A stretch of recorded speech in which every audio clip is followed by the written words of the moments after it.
Shabbat Shalom, como passaram a semana? Tudo bem? Me apressei e preparei um vídeo mais, né, para estar gravando neste Shabbat, para que possamos dar continuidade ao mesmo pensamento, né, que vínhamos desenvolvendo desde o último vídeo, né? E nesta oportunidade estaremos fazendo também um estudo, vamos falar assim, básico, né? Da carta aos Gálatas, né? É um documento, né? Uma carta bastante delicada, que Paulo faz muitas afirmações e devido a traduções, né? Não, digamos assim, vinculadas com a verdade absoluta, nós podemos interpretar de algumas maneiras meio que errôneas, né? Mas vamos trazer então esses escritos à mente. Peço que você possa ter a tua Bíblia aí a teu lado para acompanhar, né? Eu estou usando essa tradução que é João Ferreira de Almeida, né? 2017, né?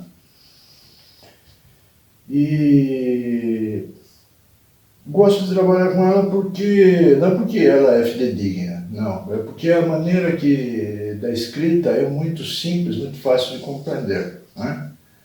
Então as frases ficam bem compreensíveis, bem fácil.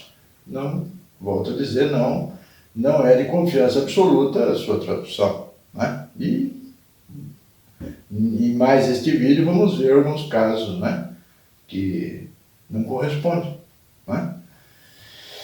Mas vamos em frente, né? Vamos fazer esse vídeo o mais breve possível, né? Selecionei alguns versículos, né, algumas passagens que tenham peso, né? E caberia alguma discussão com relação a isso, algum entendimento, né? E saltei aqueles versículos que são básicos, né?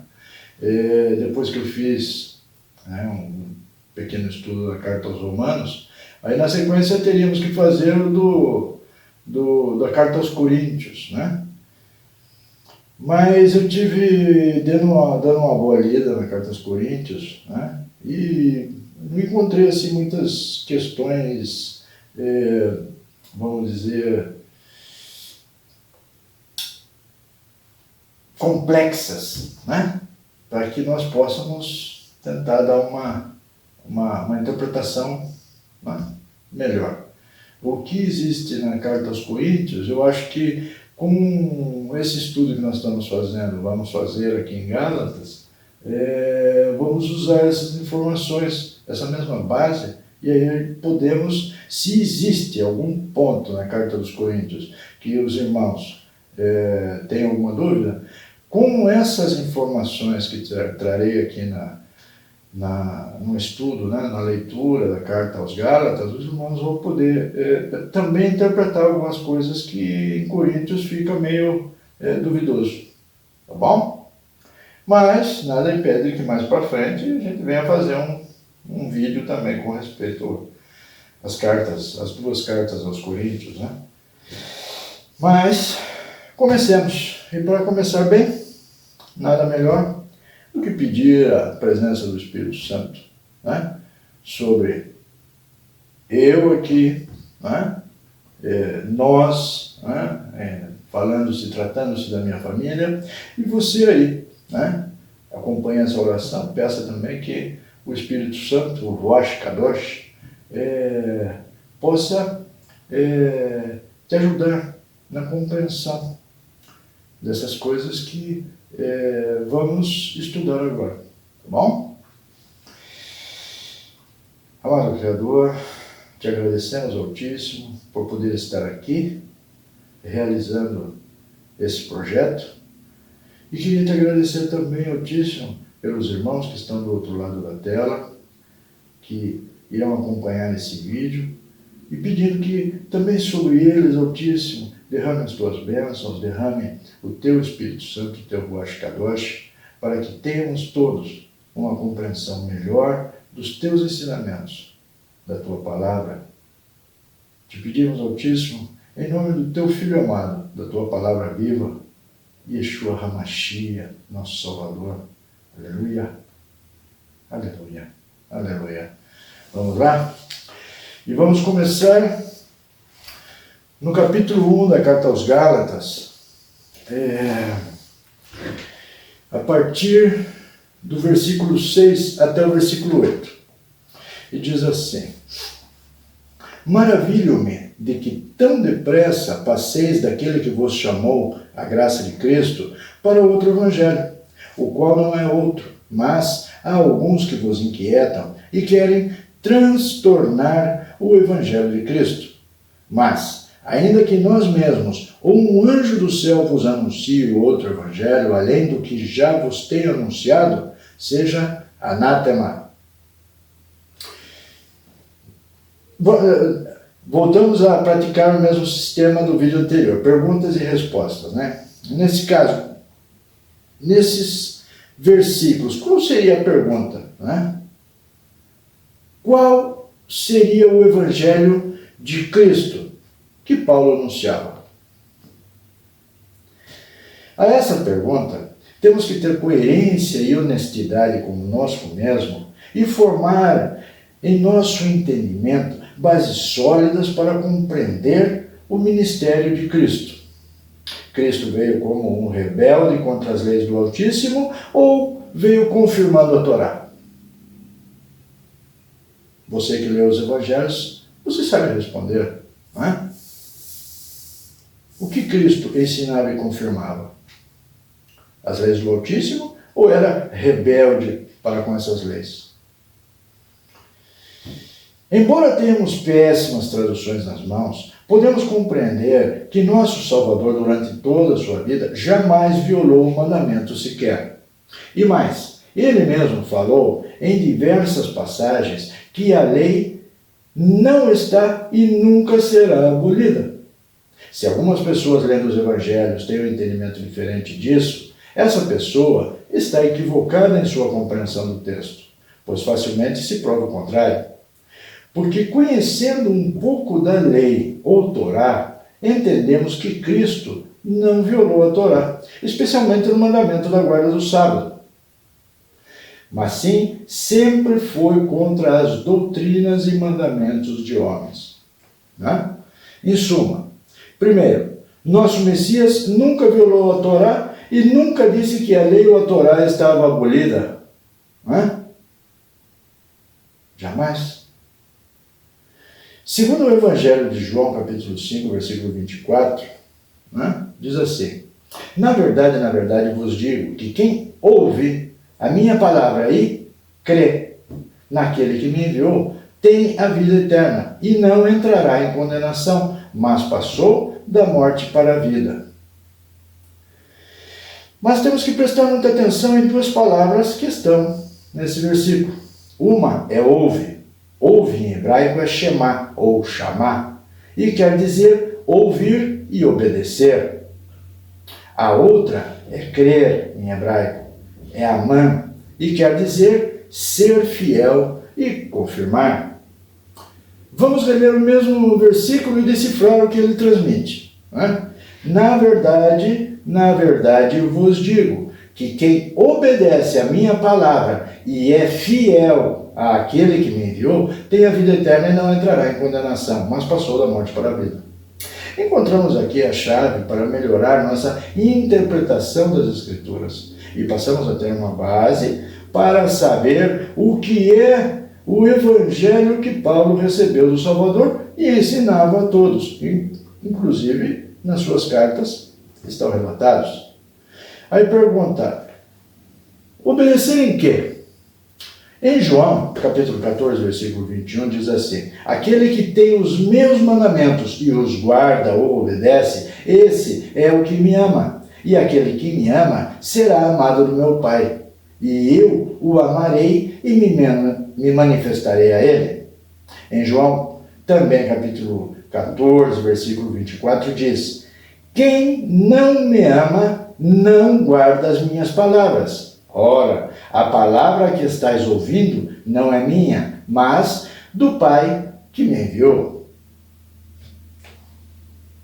Aí pensamos, e ser fiel ao Criador, o que é? Né? Em Deuteronômio, capítulo 6, versículos 5 e 6, diz assim: amarás, pois, ao Senhor teu Deus de todo o teu coração, de toda a tua alma e de todas as tuas forças. E essas palavras que hoje te ordeno estarão em teu coração. Isso é ser fiel ao Criador. Em Apocalipse, que foi revelado a João pelo próprio Messias, no capítulo 2, versículo 10, existe uma recomendação sobre a fidelidade ao Altíssimo. E diz assim: sê fiel até a morte, e te darei a coroa da vida. Então, compreendemos que o Evangelho, ou a Boa Nova que o apóstolo Paulo se referia, é exatamente isso. É nessa mesma ordem. Primeiro obedecemos nosso Salvador, nos arrependendo de todos os nossos pecados cometidos até aquele momento. Não é? Até porque não tem como se arrepender dos pecados futuros. Não é? Segundo, nos batizamos em nome do nosso Salvador. E terceiro, somos fiel ao Pai, cumprindo seus mandamentos. Essa é a ordem, e de a pouco o próprio Espírito Santo vai nos iluminando para chegarmos na estatura do varão perfeito. Paulo muitas vezes foi rude com alguns, porque em muitas ocasiões alguns judeus, de forma até truculenta, queriam exigir dos novos convertidos que entrassem nos pactos primeiramente e depois os demais passos da conversão para ser israelita. Ou seja, muitos judeus que não compreendiam a obra do Altíssimo que Paulo estava fazendo, se intrometiam e por falta de entendimento trocavam os pés pelas mãos. E essa é a boa nova de Paulo, ou do seu Evangelho. Nosso Salvador perdoou nossos pecados antes cometidos. Agora podemos ter proximidade com o Pai Celestial. Estamos reconciliados com o Criador. E nossas orações e nosso cumprimento dos seus mandamentos farão com que sejamos enxertados na boa oliveira. Antes de continuar, eu gostaria de comentar com os irmãos que toda essa obra e o entendimento profético que ela traz, que é esta obra, a Brit Hadashah, do Novo Testamento, não é por força ou por vontade de nós mesmos.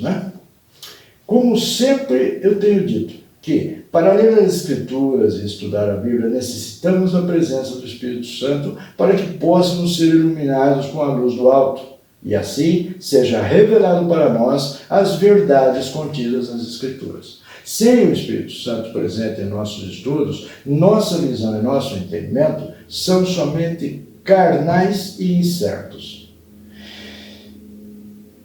Eu não trato de convencer você e nem ninguém com respeito a esses entendimentos. Eu apenas estou passando uma informação mais próxima da verdade.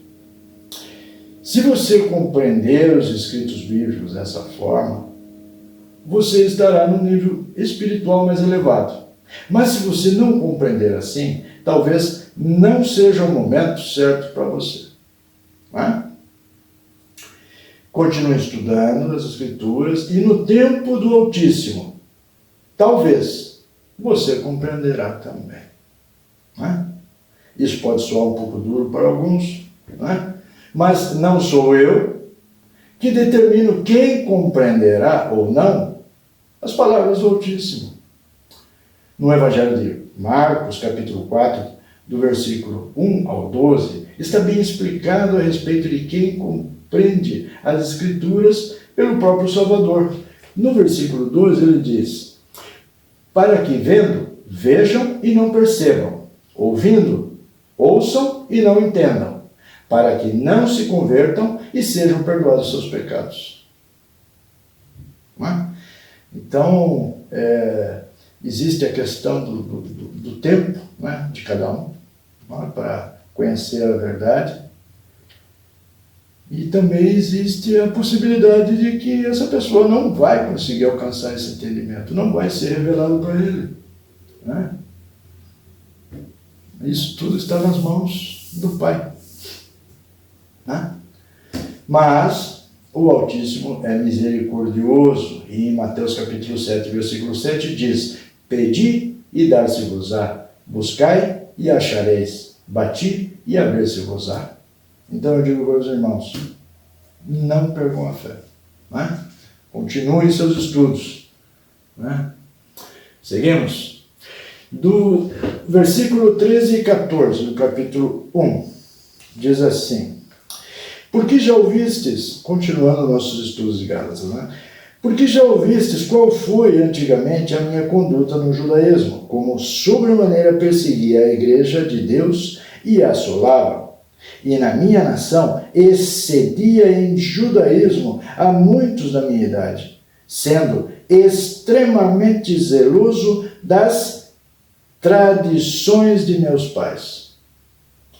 Aí a pergunta: Paulo assolava os nazarenos ou os convertidos ao Messias segundo as leis e a Torá? Não. Paulo era extremamente zeloso das tradições. E isso não é Torá. Tradição não é lei do Altíssimo. Não é? Capítulo 2, versículo 3. Diz assim: mas nem ainda Tito, que estava comigo, sendo grego, foi constrangido a circuncidar-se. Qual é a pergunta? A pergunta é: Tito nunca se circuncidou? Paulo não permitiu que Tito fosse constrangido e obrigado a circuncidar-se imediatamente. Mas é óbvio que, como um bom seguidor e obediente da Torá, assim como Paulo, também Tito se circuncidou, né? Depois. No versículo 7 diz assim: antes, pelo contrário, quando viram que o evangelho da incircuncisão me estava confiado, como a Pedro o da circuncisão. Né? Lá no final do nosso estudo eu ainda vou fazer um comentário sobre esse versículo. Vamos lá, versículo 7. A pergunta: a Paulo foi confiado o evangelho da incircuncisão, para que continuassem assim, incircuncisos? Não. Apenas usou Paulo de um diferencial para identificar os grupos distintos de pessoas. Por exemplo, né? Fulano vai pregar para os cristãos e Bertrano vai pregar para os católicos. Fulano vai pregar para os evangélicos e Bertrano para os católicos. Né? Simples assim é o entendimento. Não é que cada um é uma parte completamente distinta, separada da outra. Não tem sentido, o evangelho é um só. Né? Não podemos dizer que Pedro pregava uma coisa, né? E Paulo outra. Não existe isso. O evangelho é um só. A conduta é uma só. Não existe possibilidade de separar essas duas coisas. Um pode uma coisa, outro pode outra. Não. Nosso Pai Celestial, ele é justo. Né? E ele não age dessa forma. Né? Para uns de uma forma, para outros de outra forma. Não. De forma alguma. Versículo 16. Sabendo que o homem não é justificado pelas obras da lei. Eu vou repetir. Sabendo que o homem não é justificado pelas obras da lei, mas pela fé em Jesus Cristo. Temos também crido em Jesus Cristo para sermos justificados pela fé de Cristo, e não pelas obras da lei. Portanto, pelas obras da lei, nenhuma carne será justificada. A pergunta: pelas obras da lei, nenhuma carne será justificada? Resposta: exatamente. nenhuma carne será justificada pelas obras da lei. Aqui temos que discernir com exatidão o que é obras de lei que Paulo se refere aqui. Obras da lei é um conjunto de regras, rituais e tradições inventadas pelos homens, e sua abreviação é MMT, que é Mixat Maseh HaTorah, ou em tradução, livre, obras da lei. Assim como Paulo, nosso Messias também é contra as obras da lei, pois em Marcos, capítulo 7, versículos 7 e 8, diz assim: mas em vão me adoram, ensinando doutrinas que são preceitos de homens. Vós deixais o mandamento de Deus e vos apegais à tradição de homens. Temos que ter a consciência de definir, de ter em mente o que é uma coisa e o que é outra, o que é a obra da lei e o que é a lei do Criador, a Torá. Eu deixarei um link aqui nos comentários onde você pode averiguar com mais profundidade o assunto. Obras da lei é uma coisa e Torá é outra. Até porque Paulo, em Romanos, capítulo 2, versículo 13, diz: mas os que praticam a lei, a Torá, hão de ser justificados. Isso está em capítulo 2, versículo 13. E aqui ele fala: porquanto pelas obras da lei nenhuma carne será justificada. Então, vemos com clareza que se tratam de duas coisas distintas. Versículo 18. Porque se torno a edificar aquilo que destruí, constituo-me a mim mesmo transgressor. Pergunta: o que Paulo destruiu então? As MMTs, ou as obras da lei, as tradições de homens. É isso que Paulo destruiu. Versículo 19. Porque eu, pela lei, estou morto para a lei, para viver para Deus. A pergunta: aqui não diz que Paulo está morto para a lei? Sim, diz que Paulo está morto para a lei. Vamos compreender melhor? Temos que compreender que esta graça ou favor imerecido dado pelo Messias nos deixa como mortos para a lei, para a Torá, com respeito aos nossos pecados anteriores. Paulo é especialmente e eternamente grato ao nosso Salvador por essa obra de redenção, porque antigamente ele era zeloso com as obras da lei, o MMT, como podemos ler em Gálatas, capítulo 1, versículo 14. Ele fazia perseguições e atrocidades contra os que eram chamados do caminho, ou os nazarenos, obedecendo às tradições. Então, vamos nos aprofundando nesse livro do Gálatas, que é muitas vezes muito contraditório. Versículo 21. Não aniquilo a graça de Deus, porque se a justiça provém da lei, segue-se que Cristo morreu de balde. Eu vou ler outra vez. Não aniquilo a graça de Deus, porque se a justiça provém da lei, segue-se que Cristo morreu de balde.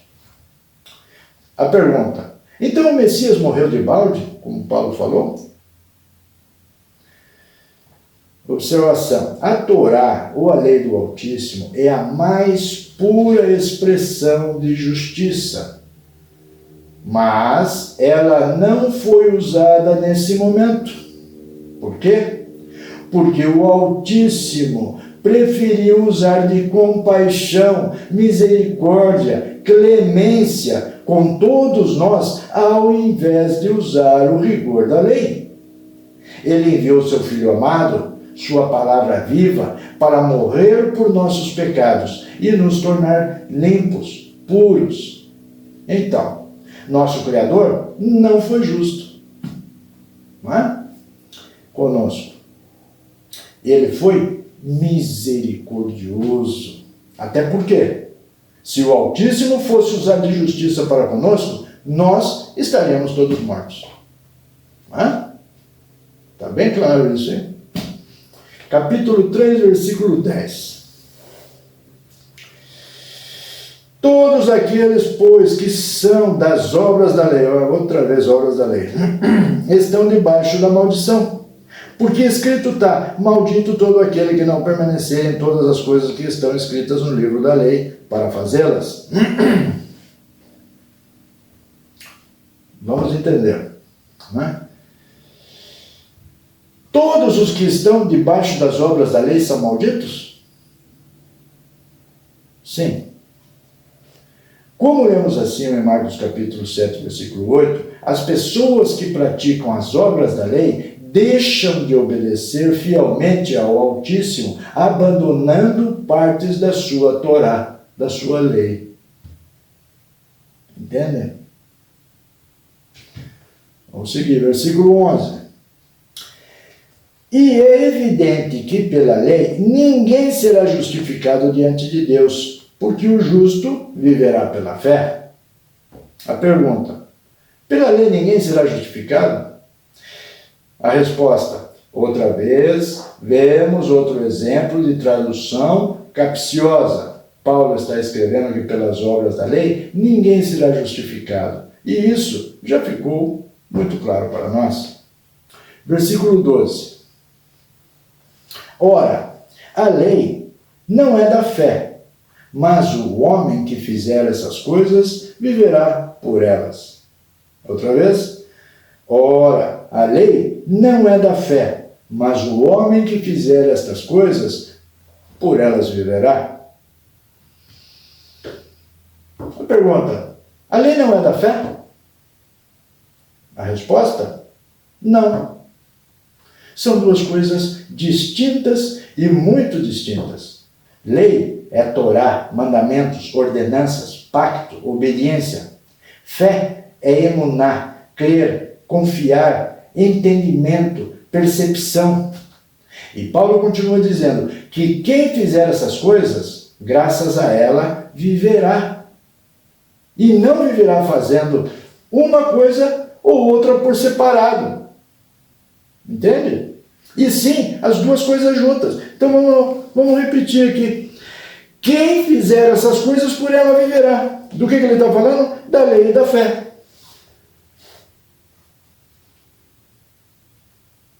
Tem dúvida com relação a isso? Paulo está sendo bastante claro aqui. Né? Então vamos lá, versículo 16. Ora, as promessas foram feitas a Abraão e a sua posteridade. Não diz as posterioridades, como falando de muitas, mas como de uma só. E é a tua posteridade que é Cristo.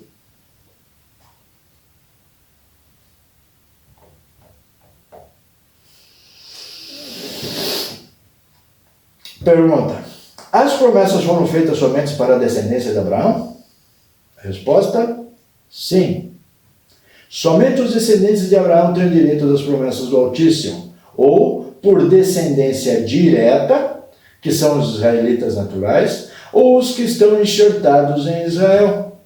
Esses dois terão direito às promessas do Pai. Entende? Paulo foi muito claro aqui. Só existe uma posterioridade, entende? E qual é a posterioridade? Os israelitas. Não existe outro. Como que podemos acreditar que, não, Paulo veio evangelizar os gentios para eles continuarem do jeito que são? Não. Mais uma vez, fomos enganados. Versículos 17 e 18. Mas digo isto, que tenho sido o testamento anteriormente confirmado por Deus. Mas digo isto, que tendo sido o testamento anteriormente confirmado por Deus, a lei que veio 430 anos depois não invalida de forma a abolir a promessa. Porque se a herança provém da lei, já não provém da promessa. Mas Deus, pela promessa, a deu gratuitamente a Abraão. Não é? Abraão recebeu a promessa mais de 400 anos antes de recebermos a lei. Não existe contradição entre uma coisa e outra? Resposta: a lei simplesmente não invalida a promessa, ainda mais porque vemos que Abraão também foi obediente em obras, em fé e em obras. Então não existe contradição entre uma e outra, não é? Versículo 24 e versículo 25.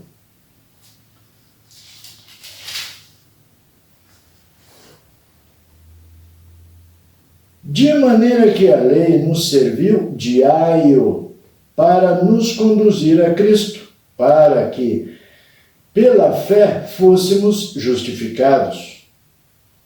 Mas, depois que a fé veio, já não estamos debaixo de aio. Pergunta: por que Paulo usa a palavra aio para se referir à lei?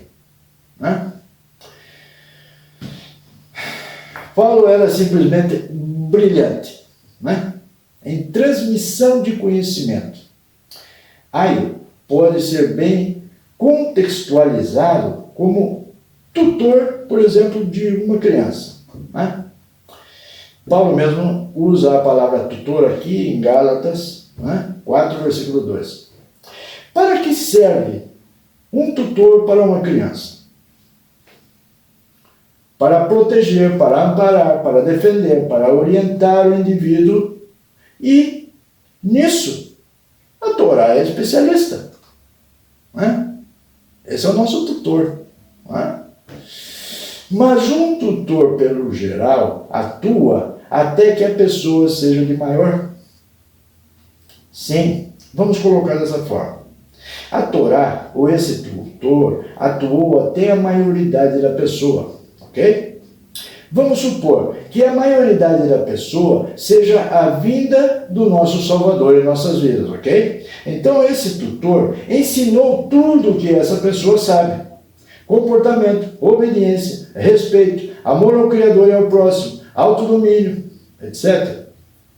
E quando cumpre a maioridade, essa pessoa se comportará como?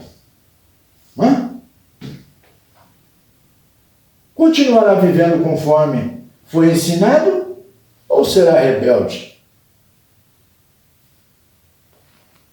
Mais uma vez,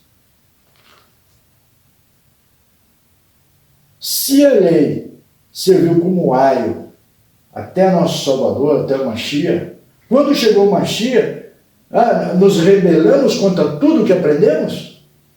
Claro que não. Claro que não. Capítulo 4, versículo 4 e 5. Mas vindo a plenitude dos tempos, Deus enviou seu Filho nascido de mulher, nascido sob a lei, para remir os que estavam debaixo da lei, a fim de recebermos a adoção de filhos. Pergunta: a quem o Messias veio remir?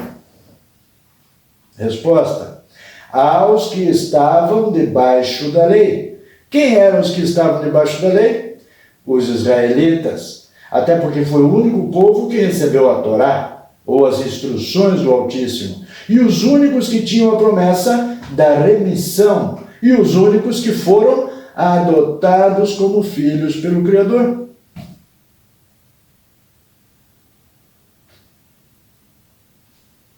Temos que estudar com afinco as Escrituras, senão não compreendemos. 4 e 5. Mas vindo a plenitude dos tempos, Deus enviou seu Filho, nascido de mulher, nascido sob a lei, para remir os que estavam debaixo da lei. Para remir quem? Quem que o Altíssimo enviou sob a lei? Para remir quem? Para remir os que estavam debaixo da lei. Qual era o único povo que tinha a Torá, a lei do Altíssimo? Os israelitas. A fim de quê? A fim de recebermos a adoção de filhos.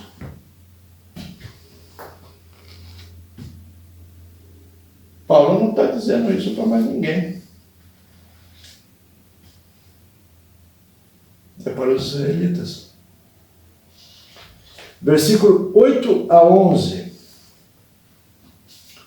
Mas, quando não conhecias a Deus, servíeis aos que por natureza não são deuses.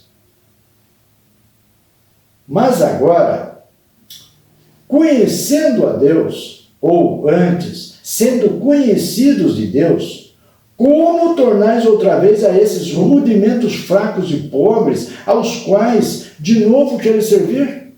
Guardais dias, meses, tempos, anos? Receio de vós que não haja trabalhado em vão para convosco. Pergunta: o que são esses rudimentos fracos e pobres que Paulo menciona? Irmãos, como sempre digo, temos que fazer uma leitura dentro do contexto bíblico. No versículo 8, Paulo escreve que eles não conheciam o Criador e serviam a deuses que nem eram deuses, como escreveu Paulo. Não é? Serviam a esses supostos deuses de que forma? Guardando os seus dias estabelecidos, festejando e adorando esses deuses e suas imagens.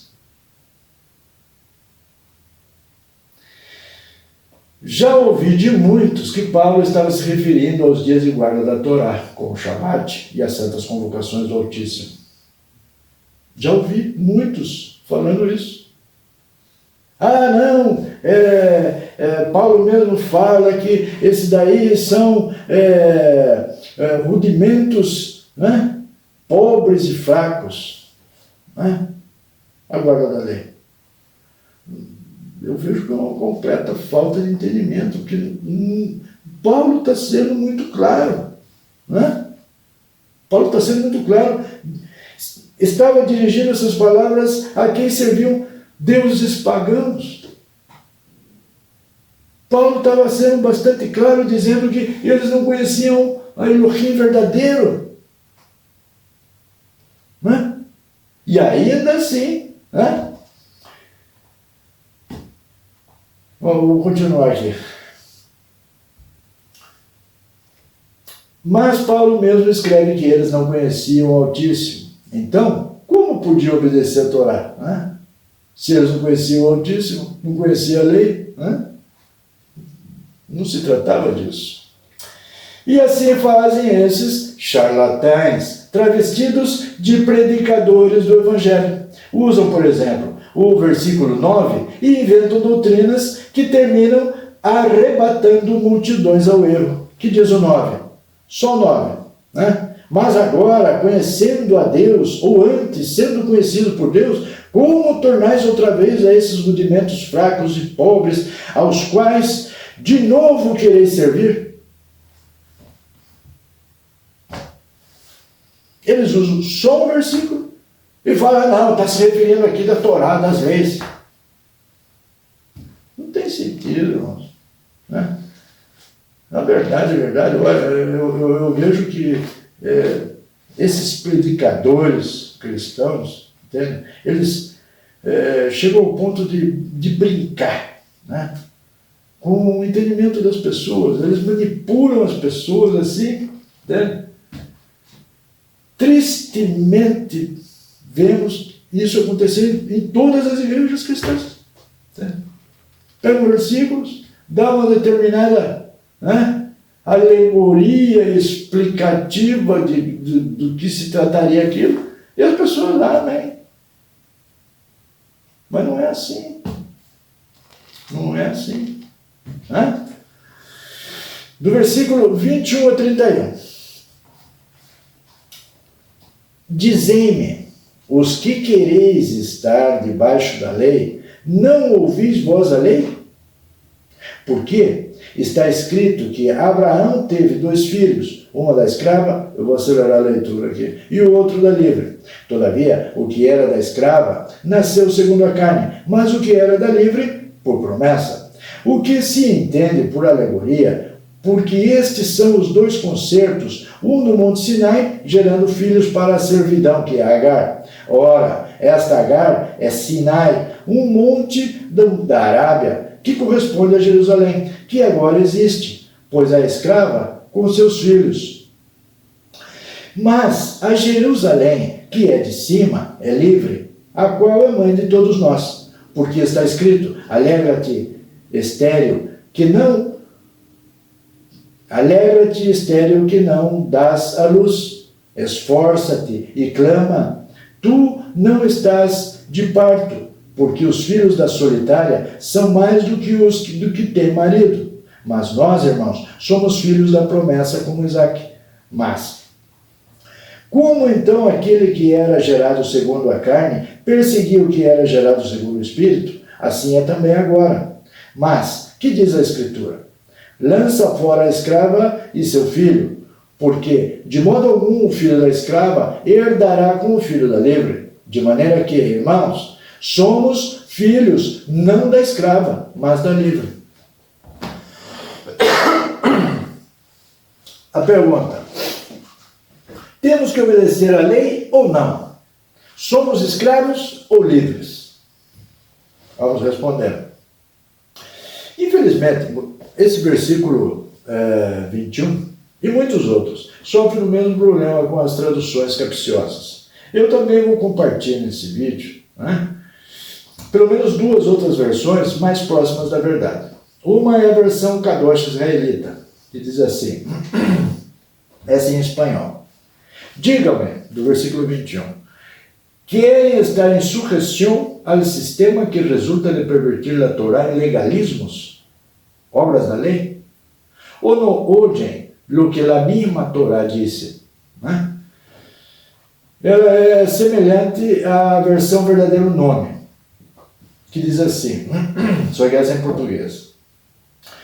Dizei-me, quem de vós estão em sujeição ao sistema que resulta em perverter a Torá em legalismos humanos? Não totalmente, mas eu sou mais partidário da tradução da Bíblia do verdadeiro nome. Porque neste capítulo, a partir do versículo 8, Paulo está confrontando com antigos seguidores de doutrinas de deuses pagãos.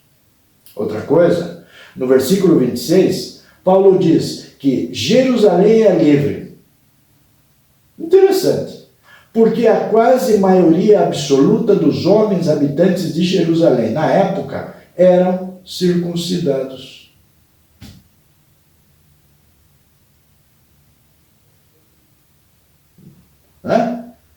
Versículo 26.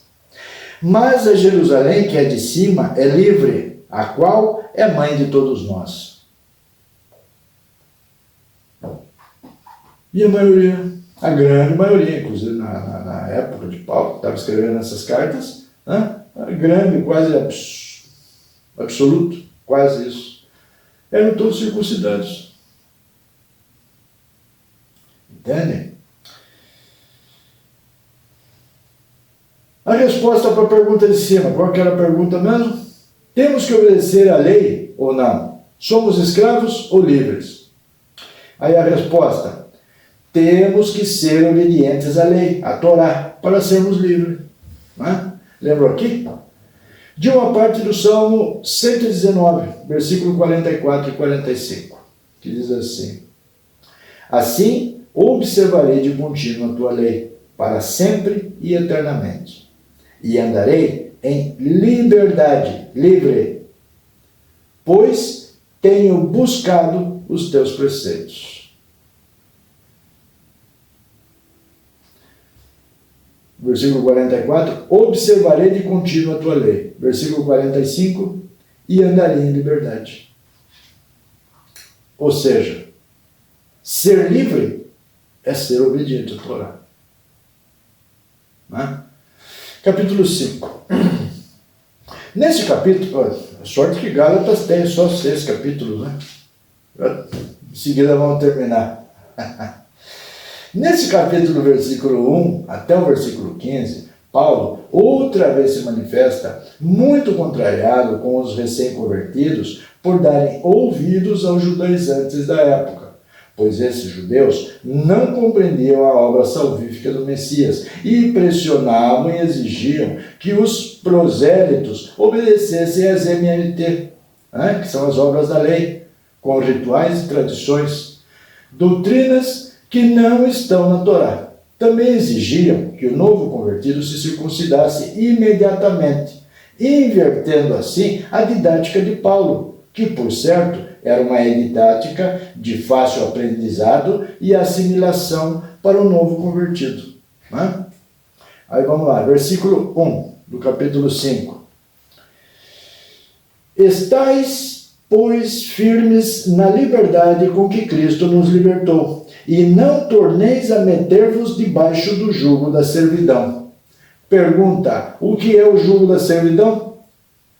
Paulo usava esse termo para se referir às obras da lei e também para os que serviam os deuses pagãos. Versículo 2. Eis que eu, Paulo, vos digo que se vos deixar de circuncidar, Cristo em nada vos aproveitará. Pergunta: no Messias, nada significa circuncisão? Resposta: não. Para essa obra, para a graça, para essa obra salvífica, a circuncisão não significa nada. É a verdade. A obra salvífica do nosso Salvador não é exclusiva para os que são circuncidados, nem para os que não são circuncidados. É para todos. A obra salvífica. O perdão dos pecados antes cometidos. Versículo 3. E de novo protesto a todo homem que se deixa circuncidar, que está obrigado a guardar toda a lei. Pergunta: quando se circuncida, tem que guardar toda a lei? Resposta: sim. Uma vez circuncidado, tem sim que guardar toda a Torá. Compreendemos de a pouco a contrariedade de Paulo com os novos convertidos. O primeiro passo depois de crer no nosso Salvador é como está escrito em Atos, capítulo 21, versículo 24 e 25. Que diz assim: toma estes contigo e santifica-te com eles, e faze por eles os gastos, para que rapem sua cabeça, e todos ficarão sabendo que nada há daquilo de que fomos informados acerca de ti, mas que também tu mesmo andas guardando a lei. Todavia, quanto aos que creem dos gentios, já nós havemos escrito e achado por bem que nada disso observem, mas que só se guardem do que se sacrifica aos ídolos, e do sangue, e do sufocado, e da prostituição. Essa é a tradução João Ferreira de Almeida, de 1948. Esses versículos são de quando Paulo foi ao templo em Jerusalém na ocasião e encerrou o seu voto de Nazireu. Então, os anciões escreveram essa carta aos que creem dos gentios e informaram a Paulo sobre essa carta. Quem eram esses anciões? Seguramente judeus praticantes da Torá, que compreenderam a vida do Salvador e sua obra redentora. Esses anciões praticavam as obras da lei, ou a MNT? Não. Tanto é que eles, no versículo 25, escreveram: havemos escrito e achado por bem que nada disto observem, se referindo às obras da lei. Será que era das obras da lei que disseram para não observar? Sim. No versículo 24 está escrito: nada há daquilo que fomos informados acerca de ti, mas que também tu mesmo andas guardando a lei, a Torá. Aqui podemos compreender que as obras da lei é uma coisa e Torá, lei, é completamente diferente. Mas temos que entender que existem métodos de aprendizagem e níveis de comprometimento com o Altíssimo e sua Torá. Não é? Usarei aqui uma figura de linguagem. Né? Compararemos a circuncisão com um diploma de faculdade. Iniciamos na Torá pelo básico, né? Abstendo do que se sacrifica a ídolos, do sangue, do consumo de animais sufocados, da fornicação, né? E a isso chamaremos de ensino básico e ginasial. Né? Depois do ginasial ou aprendizado básico, passamos ao colegial ou preparatório, que é o conhecimento muito maior da Torá. Depois de termos esse entendimento intermediário do que são as leis, começamos a faculdade, aprendendo sobre bênçãos, maldições, pactos do Altíssimo. E aí estamos preparados para receber nosso diploma, ou circuncisão. É o momento onde tomamos a decisão consciente e irrevogável de que Deus servir. Né? E circuncidando em pacto com o Criador, servimos estritamente ao Deus de Israel. Essa era a didática de Paulo, e ele muitas vezes era rude, porque os judaizantes queriam impor a circuncisão antecipada, ou impor que se cumprisse as obras da lei, o que não é Torá. Não é? Versículo 4. Separados estáis de Cristo vós, os que vos justificais pela lei, da graça tendes caído. Pergunta: se obedecemos à lei, caímos da graça? Em Romanos capítulo 2, versículo 13, Paulo escreve que será justificado quem cumpre a lei. Mas será justificado quem cumpre a lei e tem o Messias como Salvador. Entende? A lei e a graça são inseparáveis.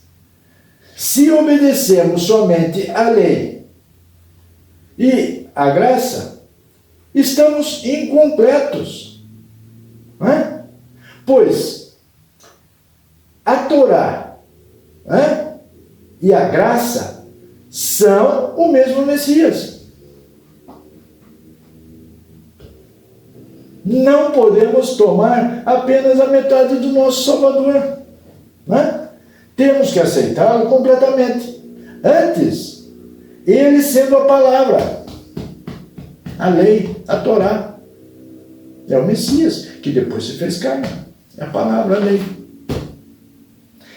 E depois, ele vindo em carne e nos concedendo o favor imerecido, a graça. Então temos que aceitar o nosso Mashiach. Completamente. Se aceitar, não, eu aceito sua graça. Você só aceita metade do nosso Salvador.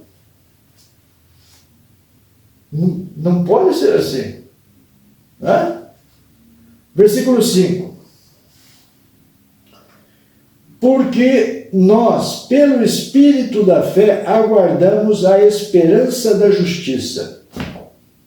Pergunta: por fé somente aguardamos a justiça?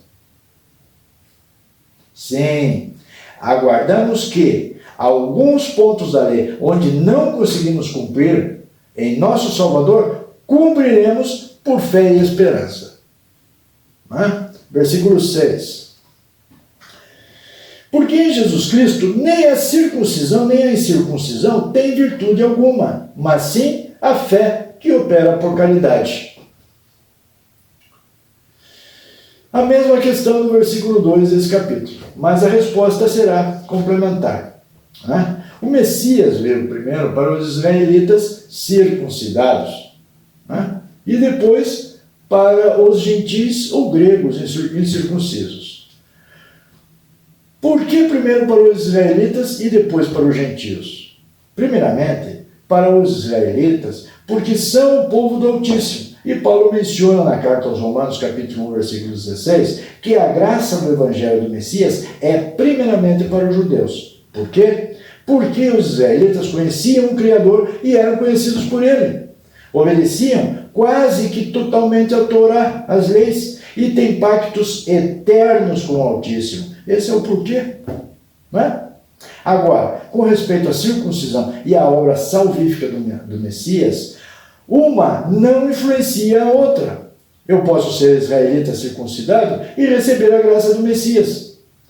E também posso ser gentil, não circuncidado, e também receber a graça do Messias. Não é? A partir dessa obra redentora do nosso Salvador, tenho eu, sendo gentil, que me arrepender dos meus pecados, que quer dizer violação da Torá, né? E prometer não mais pecar, não mais violar a Torá. E o Pai Celestial nos dá um exemplo para que possamos nos adaptar. O Pai Celestial nos dá um tempo para que possamos nos adaptar, para que possamos conhecer seus mandamentos, seus estatutos, sua Torá. E então estaremos preparados para entrar em seus pactos, nos enxertando finalmente em Israel, na boa oliveira. Não é? Como mencionei antes, existe a forma didática de se enxertar no povo escolhido do Altíssimo, mas antecipar as fases ou pular as fases de aprendizado nos torna vulneráveis para as doutrinas, dogmas ou tradições de homens. E era o problema que Paulo enfrentava constantemente. Vamos esclarecer bem a respeito desses escritos. Versículos 7 a 10. Curiais bem, quem vos impediu para que não obedeçais à verdade? Essa persuasão não vem daquele que vos chamou. Um pouco de fermento leveda toda a massa. Confio de vós no Senhor, que nenhuma outra coisa sentiríeis, mas aquele que vos inquieta, seja ele quem for, sofrerá a condenação. Pergunta: eles estavam desobedecendo a verdade? A resposta: sim. Eles eram induzidos a praticar as obras da lei, MNT. E isso não tem a ver com a verdade da Torá. E outra coisa muito importante, esse momento para os recém-convertidos, esse momento era não se circuncidar imediatamente. Porque, como mencionou Paulo anteriormente, a partir da circuncisão, todo homem tem que cumprir integralmente a Torá. E os principiantes não tinham sequer ideia da responsabilidade que essa decisão demandava. A circuncisão de um prosélito incauto, automaticamente, colocava ele nas mãos dos judaizantes. Os tais judaizantes impunham aos recém-convertidos circuncidados o peso total da lei, sob a ameaça de serem anátemas. Né? Então existe um detalhe muito importante aqui que dificilmente levamos em conta. Aquele, que crê em tudo que fala por aí, e conheceu a Paulo, atravessou o caminho de Paulo, acreditou e tal, não sei o que, aí começa chegar os judaizantes. Aí ele com aquele fogo, aquela vontade, não, tem que circuncidar, tá na lei isso, então eu vou e faz a circuncisão. E agora? Paulo é bastante claro, a Torá é bastante clara, uma vez circuncidado, tem que obedecer toda a lei. E se não obedece toda a lei, anátema. Então, isso era um problema muito complicado. Vamos falar mais a respeito disso. Versículo 11 e 12. Eu, porém, irmãos, se prego ainda a circuncisão, porque sou, pois, perseguido. Logo, o escândalo da cruz está aniquilado. Eu quereria que fossem cortados aqueles que vos andam inquietando. Pergunta: Então Paulo era a favor da circuncisão? Sim, desde que o novo convertido fosse instruído diligentemente na Torá. E isso levaria no mínimo um ano completo em estudos aplicados. Antes disso, Paulo não recomendava. Versículo 14. Porque toda lei se cumpre numa só palavra, nesta: amarás o teu próximo como a ti mesmo. Pergunta: a lei ou a Torá se resume em amar ao próximo? Resposta: não. Não posso afirmar que esse versículo tenha sido acrescentado posteriormente nesta carta, mas esse versículo é muito contraditório com as palavras do nosso Salvador, especialmente no Evangelho de Mateus, capítulo 5, versículo 17 a 19, que diz assim: não penseis que vim destruir a lei e os profetas, não vim destruir, mas cumprir, porque em verdade vos digo que até que o céu e a terra passem, de modo nenhum passará da lei, um só jota ou um só tio, até que tudo seja cumprido. Qualquer, pois, que violar um desses mandamentos, por menor que seja, e assim ensinar aos homens, será chamado o menor no reino dos céus. Aquele, porém, que os cumprir e ensinar, será chamado grande no reino dos céus. Então, sim, não é? Se Paulo recebeu o Evangelho do próprio Salvador, né, Paulo não iria escrever que amar o próximo está resumido toda a lei. Né? Eu não acredito. Né? Eu, particularmente, creio nas palavras do nosso Salvador e desconsidero esse versículo 14. Do versículo 16 ao 26. Digo, porém, andai em espírito e não cumprireis a concupiscência da carne, porque a carne é cobiça contra o espírito e o espírito contra a carne. E estes opõem-se um ao outro, para que não façais o que quereis. Mas, se sois guiados pelo Espírito, não estáis debaixo da lei. Porque as obras da carne são manifestas, as quais são prostituição, impureza, lascívia, idolatria, feitiçaria, inimizade, porfias, emulações, iras, peleias, dissensões, heresias, invejas, homicídios, bebedices, glutonarias e coisas semelhantes a estas, acerca das quais vos declaro, como já antes vos disse, que os que cometem tais coisas não herdarão o reino de Deus. Mas o fruto do Espírito é caridade, gozo, paz, longanimidade, benignidade, bondade, fé, mansidão, temperança. Contra estas coisas não há lei. E os que são de Cristo crucificaram a carne com suas paixões e concupiscências. Se vivemos em espírito, andemos também em espírito. Não sejamos cobiçosos de vanglórias, irritando-nos uns aos outros, invejando-nos uns aos outros. Paulo, nesses versículos, outra vez nos lembra de obedecer a Torá, pois a maioria dos pecados aqui mencionados somente violam a Torá do Altíssimo, e não as leis seculares. Os frutos do Espírito que Paulo cita também estão relatados na Torá. E no versículo 18, novamente Paulo lembra que não estamos mais debaixo da lei. Não seremos condenados pelos pecados cometidos antes de receber a graça do Salvador. E se ao receber a graça da remissão dos pecados, estás guiado pelo Espírito. Então, já não faz mais o que quer, e sim o que o Altíssimo quer.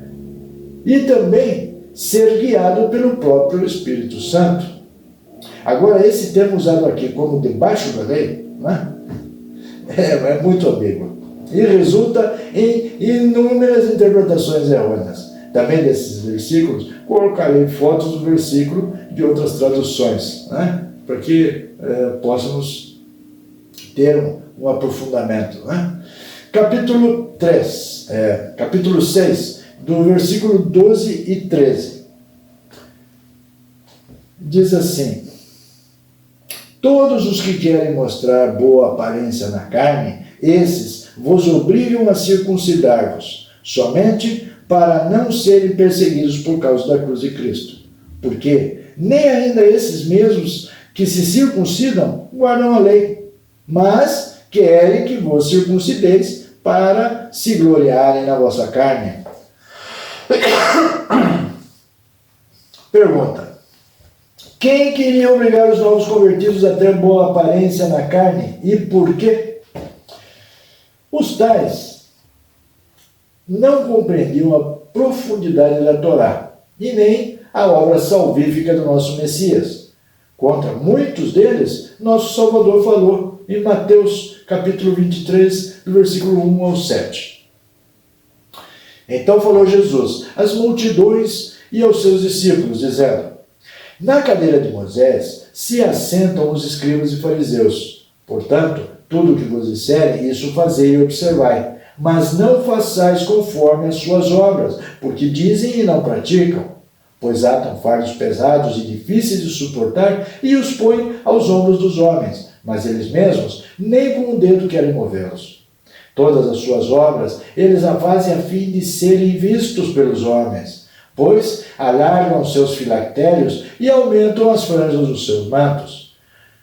Gostam do primeiro lugar nos banquetes, das primeiras cadeiras nas sinagogas e das saudações nas praças, e de serem chamados pelos homens Rabi. Alguns desses são os judaizantes que comentei antes.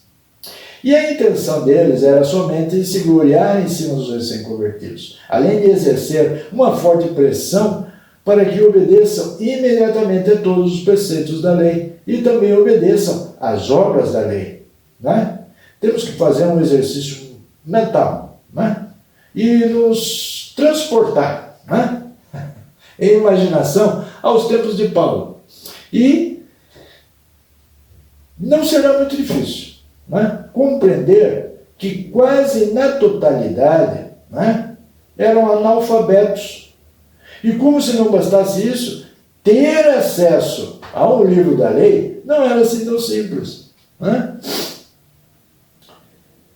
Hoje temos a internet, tem o celular, uma coisa, qualquer coisa que a gente queira procurar, a gente vai encontrar. Para quem tem um pouco mais de idade, pode se lembrar que tempos atrás não era assim. Alguns mais antigos, como eu, por exemplo, nem tanto.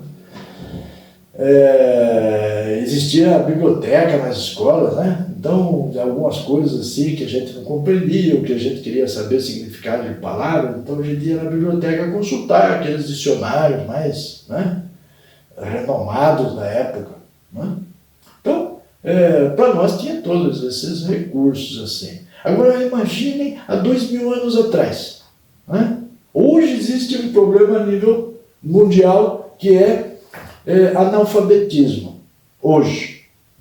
Imagine isso há 2000 anos atrás. Os novos convertidos tinham que acreditar no que ouviam, por, primeiramente, não conhecerem a Torá. Não conheciam. E depois, não compreendiam muito bem a obra de salvação do Messias. Um exemplo é Pedro. Ele conhecia a Torá, Pedro é israelita, conhecia bem a Torá, conhecia profundamente o nosso Salvador e conhecia a obra do favor imerecido. E mesmo assim demorou muito tempo para que Pedro tivesse uma compreensão melhor de toda essa maravilha que o Criador tinha feito. E por último essa obra da redenção. Me coloco, por exemplo, na pele desses talmidim, ou recém-convertidos, e entendo que eles queriam obedecer o Altíssimo e seus mandamentos, mas não tinham ainda bases sólidas ou conhecimento para cumprir com toda a lei. Como Paulo falou, uma vez circuncidado, tem que cumprir toda a lei. Vamos exercitar um pouquinho mais a nossa imaginação. Você já viu um texto hebraico? Não é? Para nós que somos alfabetizados, o texto em hebraico é indecifrável. Não é? Para nós que somos alfabetizados, que não, tem que ler linha por linha, tem que ler nesse sentido, cada letrinha significa uma determinada pronúncia. Agora, para quem não é alfabetizado, não é? Continuando.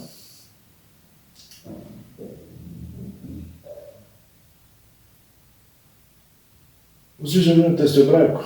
Para nós que somos alfabetizados, o texto hebraico é indecifrável. Imagine para os prosélitos, que sequer tinham ideia do que eram aqueles rabiscos num papiro.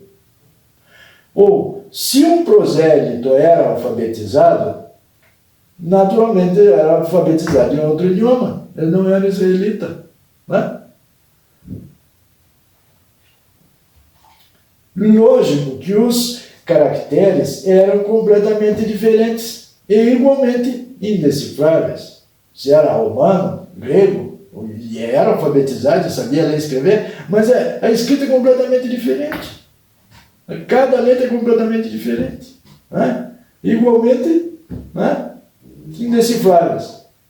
Agora, sem conhecer os aproximadamente 603 mandamentos, como poderiam cumprir com todos os preceitos da lei, se não sabiam nem o que era? Mas, se estava antecipadamente circuncidado, tinham que cumprir. Né? É um problema muito grande para Paulo isso. Né?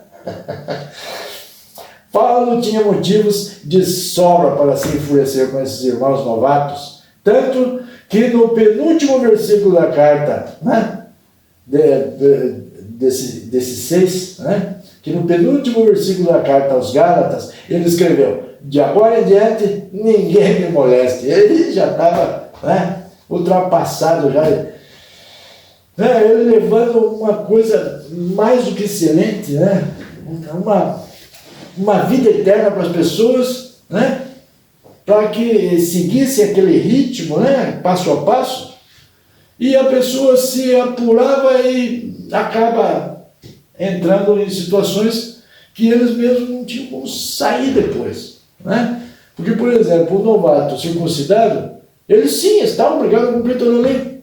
Mas que lei? Se ele não conhece. Então, é muito natural essa questão do Paulo ficar muito bravo. Eu compreendo essa questão. Né? Então, irmãos, o apóstolo Paulo jamais foi contra a lei e contra a circuncisão, desde que, no momento correto. Né? Versículo 15 e 16.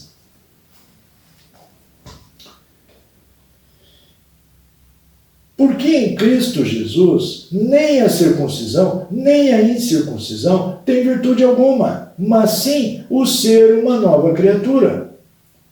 E a todos quantos andarem conforme esta regra, paz e misericórdia sobre eles e sobre o Israel de Deus.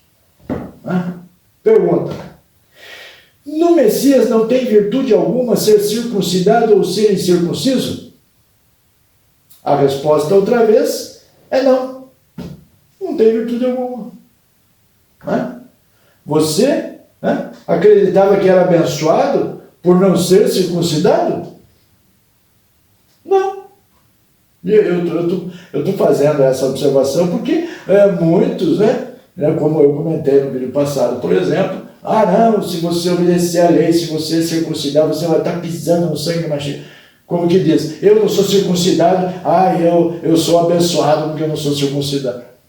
Não tem nada a ver, irmão. Não tem nada a ver. Paulo outra vez declara isso. A obra do favor imerecido do nosso Salvador não contempla quem está ou não está circuncidado, Nosso Messias deu a todos, sem exceção, o perdão dos nossos pecados passados, para que possamos, por intermédio dele, ter paz com o Criador e estar em sua presença. E a partir desse momento, devemos obedecer quem nos salvou. Mas obedecer em quê? Nos Evangelhos, nosso Messias deixa bem claro em que devemos ser obedientes. Outra pergunta. Por que Paulo, no versículo 16, declara que a paz seja com quem obedece à regra? É uma regra. Não é?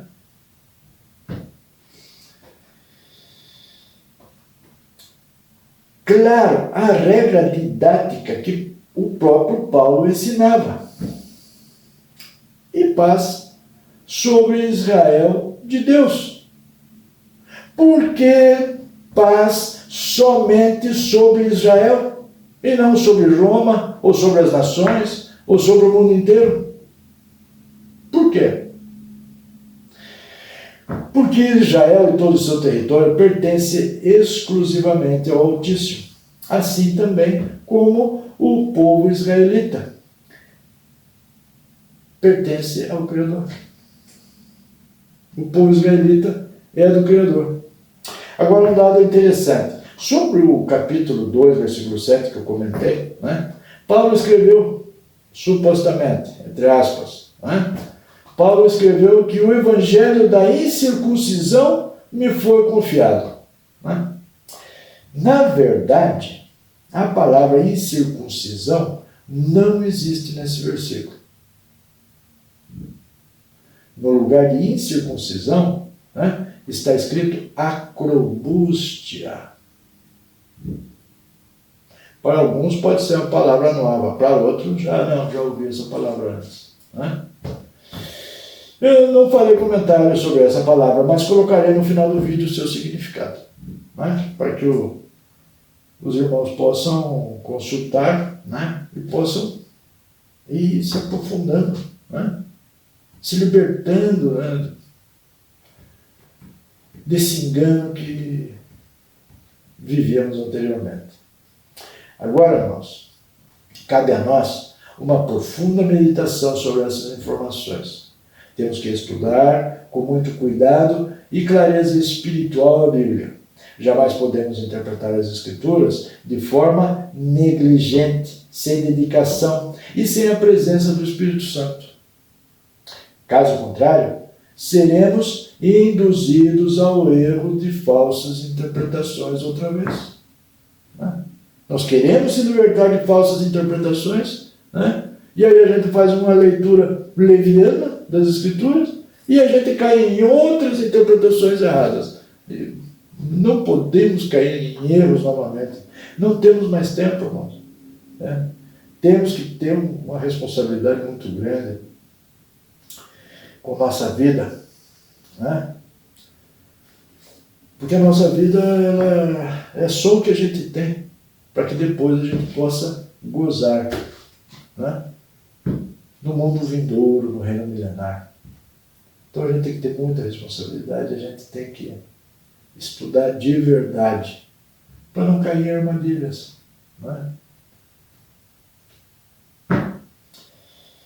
Digo mais, não é porque ouvimos as mesmas coisas ou as mesmas interpretações bíblicas que é a verdade absoluta.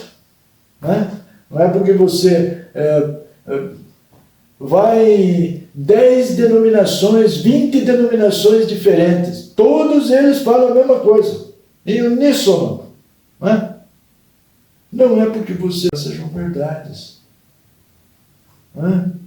Existem cursos, que é chamado de curso de teologia, que prepara, que ensina que as pessoas têm que... você está lendo aqui, você tem que entender dessa forma. E as pessoas saem desses cursos de teologia e falam, dão essas explicações, as mesmas que você escuta em igrejas diferentes.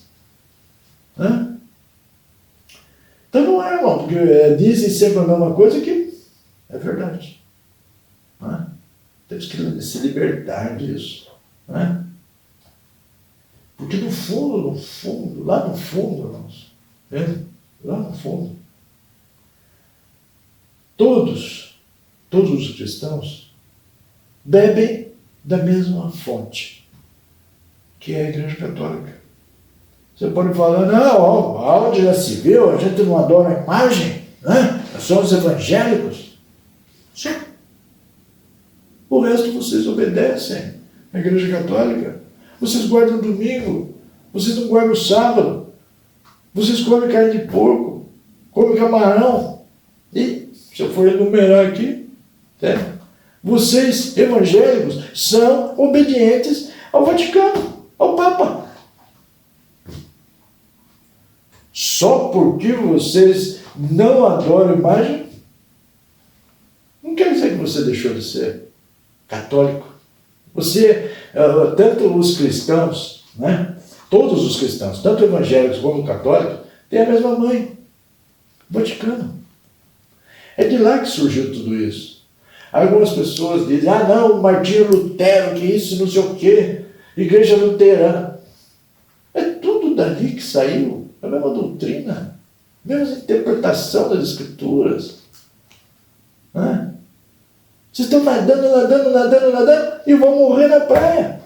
Continue assim e vai ver qual vai ser o seu fim. Mas não acredite em mim. Leia as Escrituras. Peça ao Todo-Poderoso para enviar sobre você, o Espírito Santo, para que você possa ser livre de mentiras. Não peça assim, eu quero me libertar dessa teologia que eu estou acreditando. Não. Peça ao Altíssimo para te dar a verdade, seja ela qual for. Para revelar para você a verdade. Nada mais do que isso. Você não deve impor condições ao Altíssimo. Peça a verdade.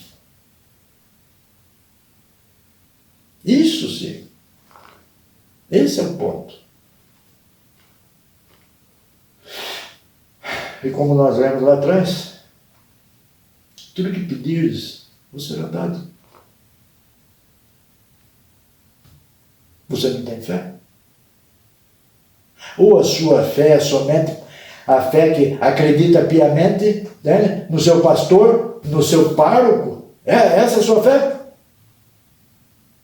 A fé de acreditar em homens, irmãos? Põe na balança. Não precisa depois me procurar para dizer para mim, os seus ensinamentos, essas revelações me libertou. Não, eu não quero ouvir nada disso. Eu não quero glória nenhuma. Não precisa dar me gusta.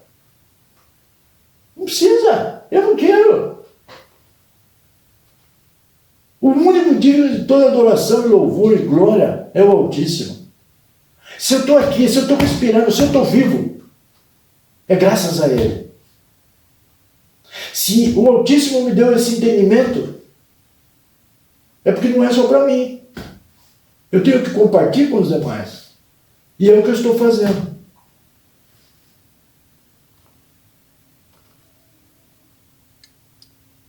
A única coisa que eu devo fazer é levar a boa nova, a verdadeira boa nova. Eu não tenho igreja, né? Eu não sou rabi, eu não sou pastor, eu não sou sacerdote, eu não sou nada. O meu canal para mim falar o que o Altíssimo tem revelado a mim é a internet. Se você se libertasse, o Altíssimo desse essa luz para você, glórias ao Altíssimo. Eu nem preciso saber. Tá bom, irmãos? Que o Todo-Poderoso, nosso Pai, nosso Criador, o Rei da Glória, derrame sobre você o Ruach Kadosh, o Espírito Santo, que ilumine os seus pensamentos, o seu entendimento, a tua leitura das Escrituras, que você possa ser livre. E se você buscar a verdade vos libertará. Bom? Shalom, shalom.